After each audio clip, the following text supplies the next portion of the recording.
So ఇక్కడ RR realtor ఏదైతే ఉందో రియల్ ఎస్టేట్ సంస్థ దానికి సీఈఓ అయిన డి శంకర్ గారు మనతో ఉన్నారు.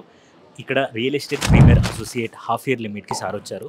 ఈ రెపా వచ్చిన తర్వాత ఆర్ఆర్ రియల్టర్ అనే రియల్ ఎస్టేట్ ఆర్గనైజేషన్ అనేది ఎలాంటి ఇన్వెస్ట్మెంట్ కానీ ఎలాంటి బిల్డర్స్ కానీ డెవలప్ చేస్తుంది అనేది మనం శంకర్ గారితో మాట్లాడేసుకుందాం. నమస్కారం సార్. హాయ్ సార్, నమస్తే. ఎలా ఉన్నారు సార్? Super sir, fantastic. మీరు ఎలా ఉన్నారు సార్? సో ఎలా ఉంది మీ ఆర్ఆర్ రియల్టర్? రెపా వచ్చిన తర్వాత ఎలా ఉంది, ఇంతకు ముందు ఎలా ఉంది? సో బిఫోర్ రేపా అండ్ ఆఫ్టర్ రేపా. సో ఇక్కడ ఏంటంటే రేపా అనేటి అటువంటి ఒక బెస్ట్ ప్లాట్ఫామ్. దీంట్లో ప్రతి ఒక్క సెగ్మెంట్ నుంచి మనకి అడాప్ట్ అవుతారు, మంచి పరిచయాలు ఉంటాయి, కొలాబరేషన్ ఉంటుంది. సో బిజినెస్ని చాలా బాగా ఎక్స్పాండ్ చేసుకోవటానికి, బిజినెస్లో గ్రోత్ తీసుకురావాలి అంటే ఇలాంటి సెగ్మెంట్ అనేది చాలా అవసరం. సో ద బెస్ట్ సెగ్మెంట్ అనేది మాకు ఒక అవకాశం ఇచ్చినందుకు ప్రత్యేకంగా వాళ్ళకు అండ్ మీకు కూడా ప్రత్యేక ధన్యవాదాలు.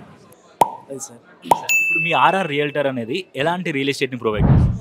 సో నాకు RR realtor and founder and CEO నేనే కాబట్టి నేను యాజ్ ఎ కస్టమర్, నేనే కస్టమర్ లాగా ఆలోచన చేసి నాకంటూ ఒక లీగల్ టీం ఉంది సార్. దీంట్లో print media, social media and electronic media and legal team కూడా అన్నీ కూడా నేనే ప్రొవైడ్ చేసి నా దగ్గరికి వచ్చే కస్టమర్స్కి, క్లయింట్స్కి ది బెస్ట్ ప్రోడక్ట్ ఇవ్వాలనే ఒక ఆలోచనతో ఈ టీం అంతా కూడా నేను సెట్ చేసుకోవడం జరిగింది. ఈ టీం ద్వారా వచ్చినటువంటి ప్రతి కస్టమర్కి తర్వాత ఫ్యూచర్లో కూడా వాళ్ళు భయపడకుండా, బాధపడకుండా, మోసపోయామని ఒక అనుమానం లేకుండా ఉండేటటువంటి అవకాశాన్ని మనం కల్పిస్తున్నాం sir. Thank you so much sir. Thank you. Enjoy the party.